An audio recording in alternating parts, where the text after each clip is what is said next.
हा नंदी बैल पाहू शकता आपण, अतिशय मोठी आणि टोकदार शिंग असलेला.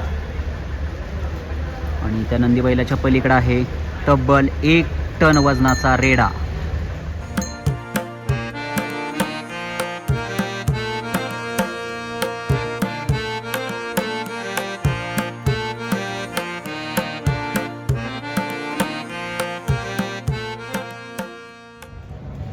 नमस्कार मित्रांनो, मी सागर मदने. सध्या आपण आहोत पुरंदर तालुक्यातल्या सासवडमध्ये आणि सासवडमध्ये भरलंय पुरंदर कृषी एक्सपो. हे कृषी प्रदर्शन येत्या 22 मे पासून ते 25 मे पर्यंत हे कृषी प्रदर्शन सासवडमध्ये असणार आहे. आणि या प्रदर्शनामध्ये आपल्याला काय काय पाहायला मिळणार आहे ना, हे तुम्हाला मी या व्हिडिओमधून दाखवणार आहे.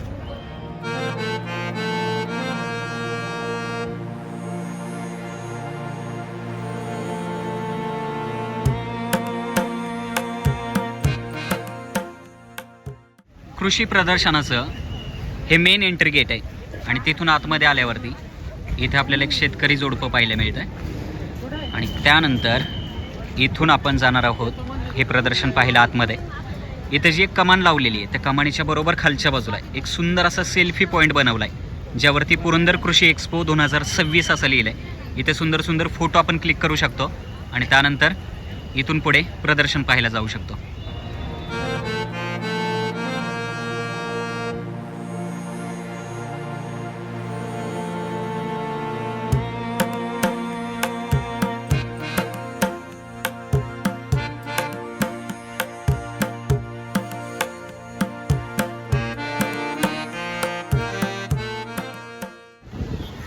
तर इकडून उजव्या हाताने एंट्री आहे या बाजूला.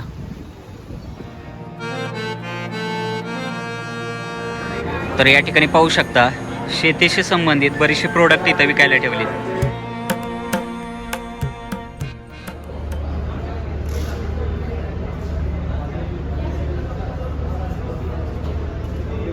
याच्यामध्ये किती लिटर पर्यंत हे बसतं औषध? 10 लिटर. 1 एकड़ 7 मिनट में फवारणी करतो. 1 एकर 7 मिनिटात एवढ्या फास्ट?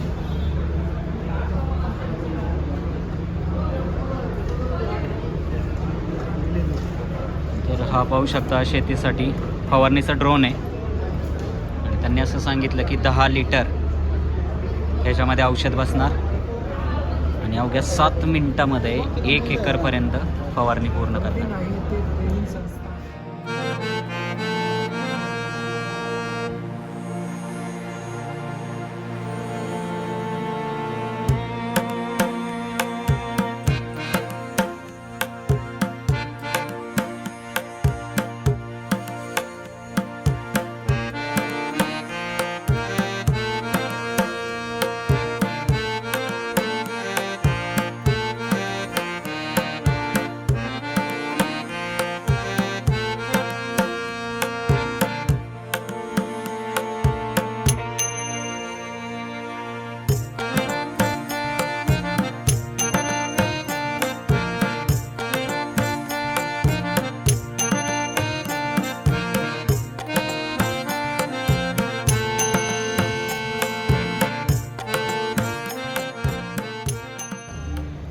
पशु प्रदर्शन. तर इथे बघू शकता एक स्टॅच्यू आहे ज्यामध्ये गाय आणि सुंदर असं वासरू. इथे एक झोपडी तयार केलेली दिसते आणि त्या गाडीच्या मागं एक बुजगाव नाही, तर ते पण आपण पाहायला जाऊयात. इथे बघू शकता झोपडीच्या समोर शेतीसाठी लागणारी बरीचशी अवजार आहेत. कुदळ, पुन्हा इथे एक चूल दिसते, पुन्हा इकडं दुधाची किटली, हे डालगं आणि इकडं मुदगल आहे व्यायामाचा, उखळ आहे आणि इथं लावलेला आहे तो म्हणजे कंदील. आणि पाऊस सुद्धा आलेला आहे. सो आता आपण कुठेतरी आडोशाला जाऊयात. इथे पोपटाचा पिंजरा सुद्धा आहे. बघू शकता मोठ्या शिंगाचा नंदी बैल आपल्याला इथे दिसतोय, पण ते माझ्याकडे बघत नाहीये. नंदी बैल, नंदी बैल.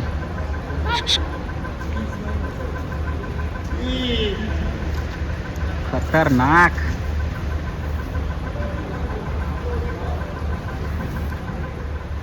हा नंदी बैल पाहू शकता आपण, अतिशय मोठी आणि टोकदार शिंग असलेला. आणि त्या नंदी बैलाच्या पलीकडे आहे तब्बल 1 टन वजनाचा रेडा.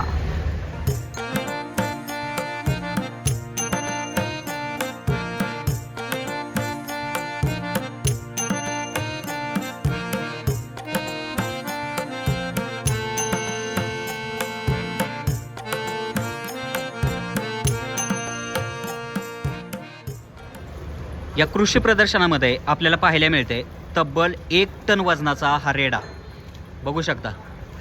आणि तिथं माहिती अशी लावली की याची जी जात आहे ती हरियाणामधली आहे. बघू शकता किती धिप्पाड आहे. 1 टन वजनाचा हा रेडा आहे. त्याच्या पलीकडे एक नंदी बैल सुद्धा आहे.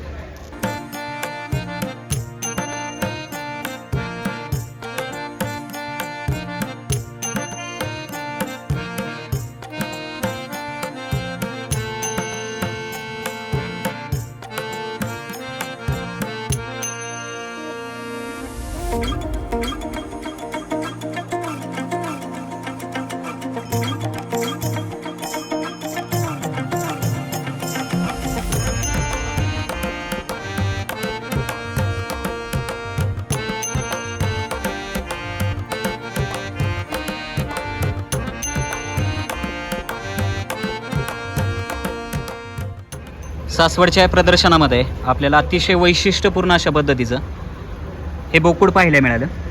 आणि हे दादा आहेत. काय सांगचाल याच्याविषयी माहिती? बोकडाचं नाव आहे सुलतान. आम्ही आणला आहे इंडिया आणि आपल्या चायनाच्या बॉर्डरवरून आणलेला आहे. हे आम्हाला 1.5 लाखाला पडलेला आहे. आता 4.5 लाखाला मागितलेला आहे याला गेवराईमध्ये. याची उंची आहे 1 फूट 8 इंच. याची शिंगाची हाईट आहे जे 1 फूट 3 इंच. आणि दिसायला आकर्षण म्हणजे केस पांढरे आहेत, लहान आहे. आणि आम्ही हाऊस म्हणून घरी पाळायसाठी आणलेला आहे. आम्ही आलो कवटेमहाकाळ सांगलीवरून. कवटेमहाकाळ सांगली. आणि बऱ्याच ठिकाणी आतापर्यंत प्रदर्शनामध्ये घेऊन गेला असेल. बीडमध्ये मागवला 4.5 लाखाला मागवला गेवराईला. म्हणजे इंडिया आणि चायनाच्या बॉर्डरवरून तुम्ही ही प्रजाती इकडे घेऊन आलाय आपल्या महाराष्ट्रामध्ये. बघू शकता ही बोकडाची फार सुंदर प्रजाती आहे खरं तर. कारण आपल्याकडे जे पाहायला मिळते त्याच्यापेक्षा वेगळी. एक तर हाईट कमी आहे आणि दुसरी गोष्ट म्हणजे त्याचे जे केस आहेत ते फार सुंदर आहे. अगदी पायाच्या खालच्या नखांपर्यंत ते केस आहेत आणि पांढरे शुभ्र असल्यामुळे दिसायला फार रुबाबदार अशा पद्धतीचा हा बोकड दिसतोय.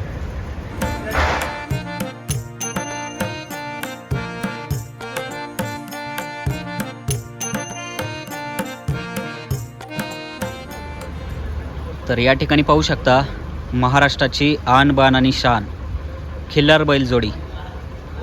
पांढऱ्या रंगाची अतिशय रुबाबदार अशी बैलजोडी इथं दिसते आपल्याला.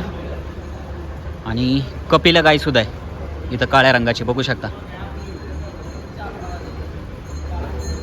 गाय थोडीशी रागात आहे त्यामुळं आपल्याला शिंगावरती घेऊ शकते. आणि त्या गायची माहिती इथं लावली.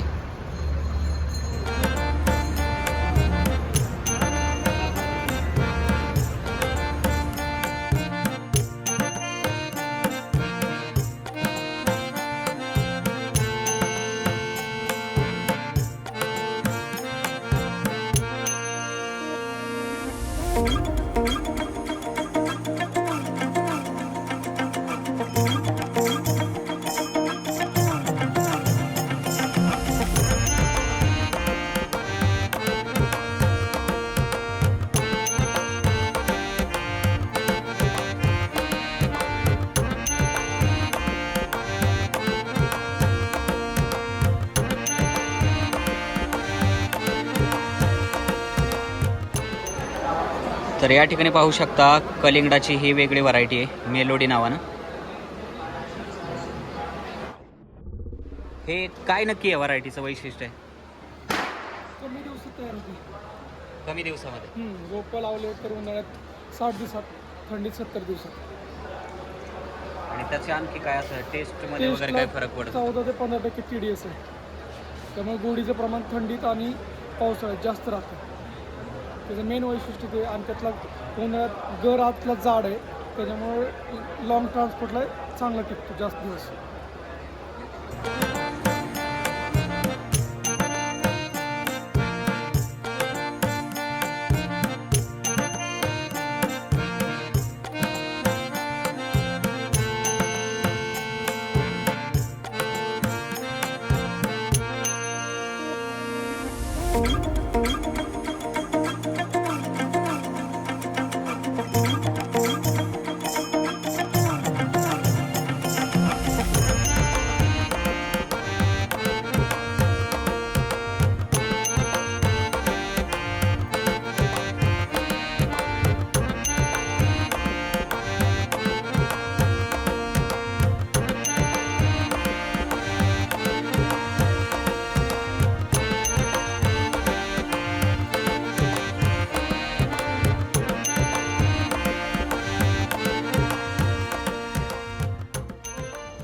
तर पुरंदरचं कृषी प्रदर्शन आमचं पाहून झालेलं आहे. आज पहिलाच दिवस होता, थोडीशी गर्दी कमी होती आणि बरेचसे स्टॉल अजूनही लागलेले नाही आहेत, म्हणजे आज संध्याकाळपर्यंत लागतील. उद्या शनिवार आणि रविवार पुढच्या 2 दिवसामध्ये इकडे तुफान गर्दी असेल आणि पाहायलासुद्धा बऱ्याच गोष्टी मिळतील. आज पहिल्या दिवशी विशेष असं काही पाहायला मिळालं नाही, पण तरीही जे काही पाहायला मिळालं ते फार सुंदर होतं. त्यामुळे तुमच्याकडे जर वेळ असेल तर पुढच्या 2 दिवसामध्ये नक्की तुम्ही सासवडचं हे प्रदर्शन पाहण्यासाठी या ठिकाणी येऊ शकता.